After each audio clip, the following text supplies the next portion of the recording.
Shalom and welcome to another in our series of podcasts from Temple Beth Am, a dynamic center for conservative Judaism in Los Angeles. This is a recording of a Shabbat sermon by Rabbi-Cantor Hillary Chorny. There is a pile in my house that has moved around a few times. It started on the armoire in the front hall. It contains a torn yellow ribbon that accidentally went through the washing machine, a wrinkled photocopy of a kidnapped poster with a strike-through that reads "Released," a small Israeli flag that we've been using as a part of a memorial that lost its miniature flagpole. When I clean one surface of my home, I sort of sweep these into a pile and then move them to the next available horizontal surface. Frankly, I don't know what to do with it all, with the tangible reminders that half of my heart is still living in the East. Throwing it all away feels callous. But I'm not sure if or what or how long I want to keep any of it. What are you supposed to do with the little things that have brought you hope, that have sustained your faith? Each Tuesday, I spend the first half of my time with the 7th grade Jewish learning community, Hebrew school students, learning about ritual creation, asking questions like this one. The second half of our time together, we jointly run a mock Shabbat Torah service. One week, just a few minutes into the service, I heard, "Oh my God, Cantor Chorny."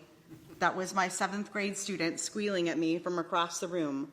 "Oh my God, wait, can I say, oh my God, I'm so sorry." I tried not to laugh, taking her very seriously. "What is it? Is something wrong?" "So wrong," she said, pointing at the pages of her Siddur.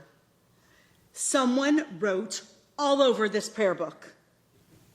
I braced myself as I walked over to her seat. I've seen some pretty eyebrow-raising stuff sketched by clever Hebrew school kids in my day. I was a Hebrew school kid myself who may have from time to time made occasionally bad choices about leaving my mark on synagogue property, and I'll point out that I turned out okay. But this book, it hadn't been defaced. Up and down the page, and as I flipped through the Siddur, I saw throughout this whole service and the next, there were personal notes, stage directions, notes to self about where to bow, where to step backwards, to slow down and, quote, smile more, all of them in pencil. I could tell it was a kid's handwriting. It was probably a few months out from their bat mitzvah. It was a glimpse into the mindset of the prayer leader who was using that Siddur to learn how to lead. "This is amazing," I said. "It is?" my students asked me. "Oh, absolutely," I replied. "It's like someone froze time and sliced off a moment in history." We gathered around the Siddur and I gingerly turned the pages like it was a museum relic full of memories. One of the students turned to me very seriously and said, "I think we're supposed to bury it." I saw a shovel out on the field. I could probably do it real quick. Should I go get it, or? When I was a student at the Jewish Theological Seminary, I spent the first year in Israel. And then I returned for my second year to the August campus in Morningside Heights at the top of Manhattan. It's not quite Hogwarts at 3080 Broadway, but it is kind of mystical and full of dusty, important books. No place was dustier than the huge library where I'd often lose myself on long, boring afternoon breaks. During the orientation week, we were given a tour of the rare book room. It was a really cool place. To view just one set of materials in that room, he had to sign an extensive waiver and then wait 15 days and promise all kinds of good behavior. The holdings are museum pieces, 100 plus years of precious collections. Some are fragments, some are manuscripts, tens of thousands of unique Haggadot, hundreds upon hundreds of unique pages of Talmud from around the world. I want to tell you about the second most interesting thing I learned on that tour. But to earn your attention, I'll first tell you about the most interesting thing that I learned on that tour. In 1966, a terrible fire devastated the old library at JTS, destroying a lot of its holdings. In response to that, the rare book room was outfitted with a particularly relentless emergency protective system.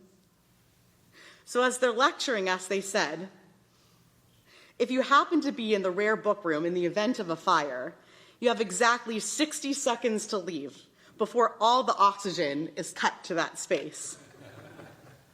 I eyed the emergency exit staircase and then the nearest desk to that staircase, and I thought, well, that'll be my spot when I visit. Now, the second most interesting thing I learned on that visit was that JTS possessed more than 30,000 fragments from the Cairo Geniza, the attic space where the Jewish community stored objects that were damaged or no longer useful, but because of their level of holiness. Like, for example, the full Hebrew name of God was written on that parchment or that paper or that cloth. It couldn't just be thrown into the garbage. In 1896, twin Scottish sisters, not you, there are Scottish sisters in 1896, but there were other Scottish sisters. They came across some ancient scrolls at an Egyptian market. Like the start of an Indiana Jones epic, they brought their finds to a scholar, Solomon Schechter, whom they personally described as irrepressibly curious, which is a compliment if I ever heard one. Schechter headed to the Ben Ezra Synagogue in Old Cairo, where he saw firsthand the incredible preserved Geniza of the community. There were around 400,000 texts stored still in the Cairo Geniza. Some dated back more than 1,200 years. Many of the manuscripts were marked up and replete with, my favorite word, marginalia. Scribbles in the margins, doodling on the edges, notes people had made in between page breaks. And in a sort of Dan Brown meets National Treasure story, archivists have used marginalia to solve huge textual mysteries.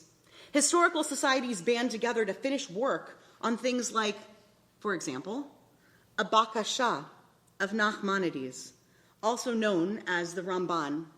He was a great sage in the Iberian Peninsula some 800 years ago, and he wrote an introduction to his personal prayers on the occasion of 800 years ago, a little less recently than Mark's bar mitzvah, but also on Parshat Bereshit.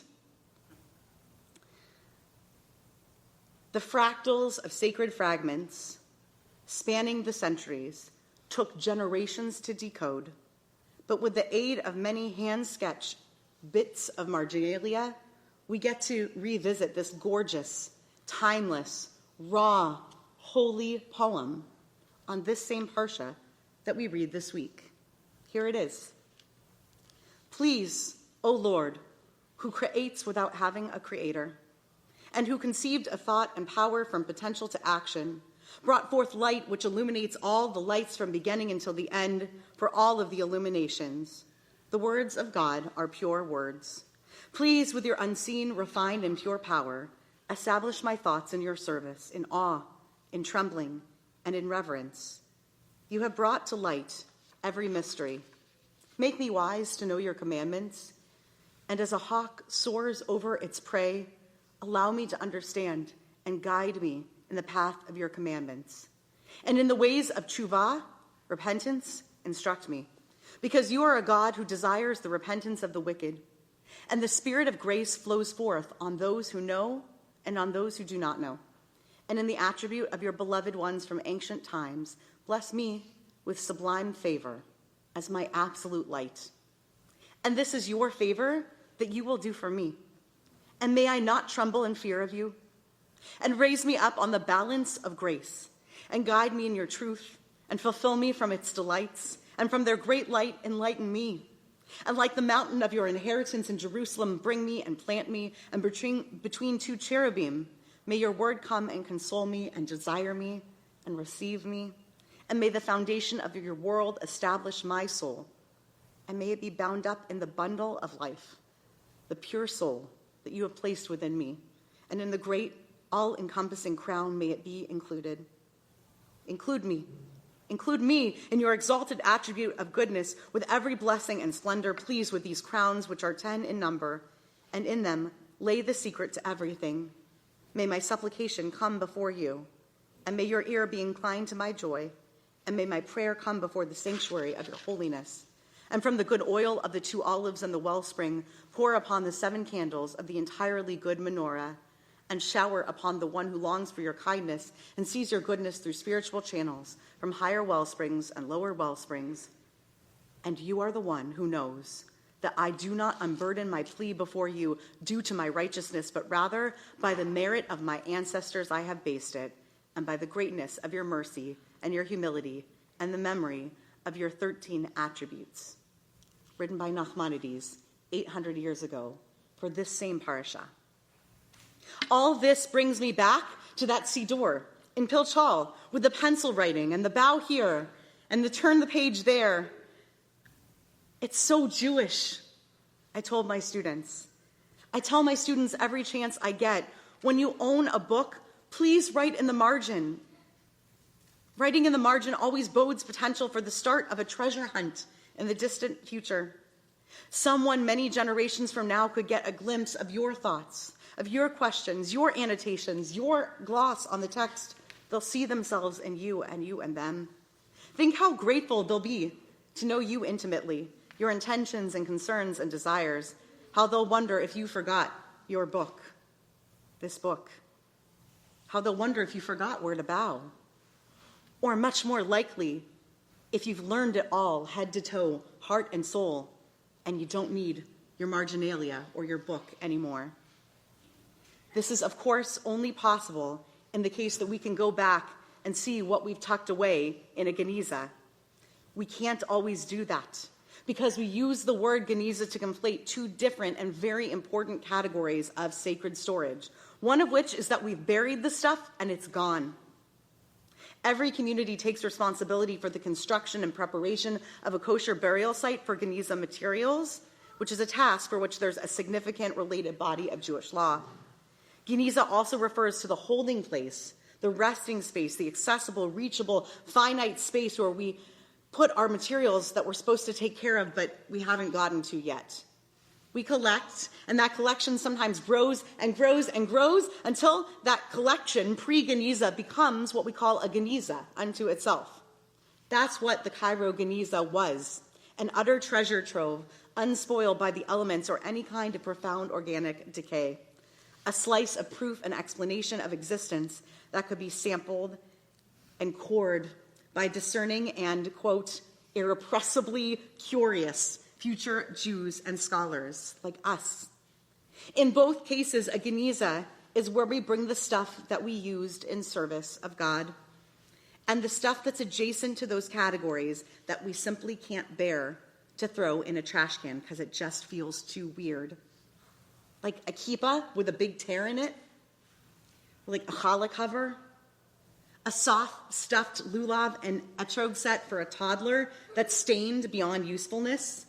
These things call out to us for a dignified end, something that mirrors the dignity with which they were wielded in the world, like those tattered yellow ribbons in my pile, the crumpled kidnap posters that we pulled down with relief when we heard someone came home. like the special yahrzeit candle that burned so long there's no wax left to give. Last month, I got a call from someone named Craig Dershowitz at Artists for Israel. Rabbi Kligfeld made the connection. Craig and his buddies in the tattoo business were the artistic minds behind the giant mural of kidnap posters that's lined a building in Culver City for a year since October 7th. It's kind of miraculous that it stayed up there the whole time unscathed, he said. And now that it's time to take the whole thing down, he felt torn because the images of the same types of posters being torn off of street lamps and walls is a very haunting recent memory of anti-Semitic vandalism. We talked for a long while about what the posters mean, what they meant, what they've done this past year, how we wanted to do something to thank them for the way they've served the Los Angeles Jewish population, how they had been a signal of our distress, a prayer for hope, a plea for peace, wishes and hopes and dreams of people coming home and staying home safe and sound. Craig explained that the mural would come down in bits and pieces. It's just the nature of that kind of art. So we hatched a plan to collect those fragments so that they could be buried in a shroud, in a geniza, not just shelved, but put into the ground to return to the earth. Next to them, we'd put intact posters of the captives who have died, a gesture of sorrowful solidarity, returning them too to the earth. And finally, a keepsake box, a time capsule, a place where those little items, anything small enough to fit folded in the palm of your hand, those too can be placed, up to 3 per family we figure we can fit. We'd return all those things to the soil in our garden, the keepsake box, the only piece that will resist decomposition. We set a date, November 4th this year, just a few weeks, and we began to craft a ceremony for this geniza emplacement. And then we added more art to the event. Craig and his team came to Pressman Academy and worked with dozens of students to create new spray paint street art on canvases representing new life and new art for a new year. It's the very first exhibit that will go up in our new Cafe Hatikva to be unveiled that same night, November 4th. In that exhibit, we'll have an open acrylic collectible box where we hope people will place tokens of hope that they are not yet ready to bury. We'll also use that collectibles box to gather handwritten notes and prayers. We welcome anyone to use this opening of both versions of Geniza, the earthbound emplacement and the above-ground time capsule and storage, to ritualize a transition into a new year and a new lease on a relationship with Israel, with the war, with your own sense of hope. You can bring any kind of totem within the listed size guidelines, anything that brings you catharsis through that letting go.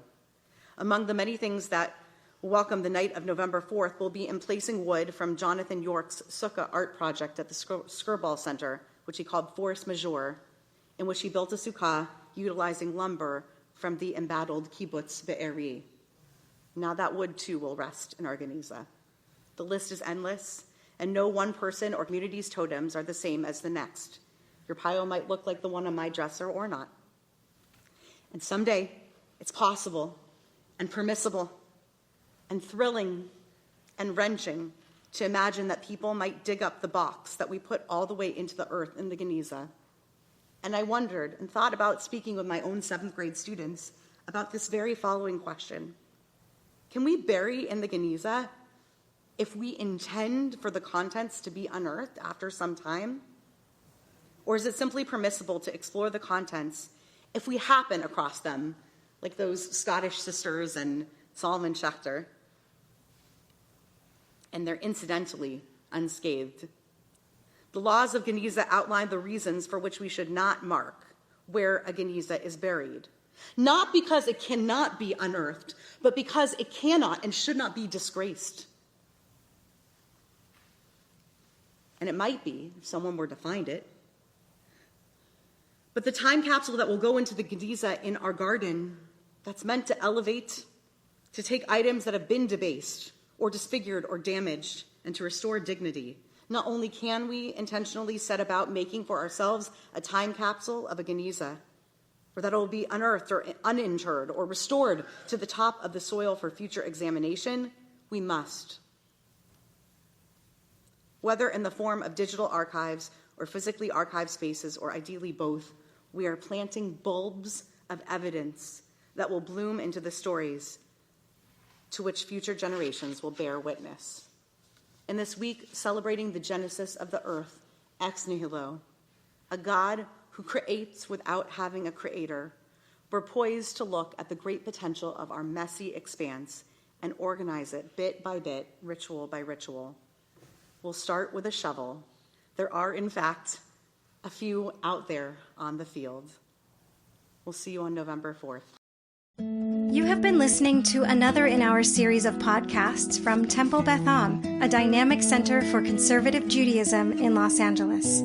If you enjoy these podcasts, we invite you to write a review on the Apple Podcast site or wherever you get your podcasts. For more information about Temple Beth Am Los Angeles, go to tbala.org.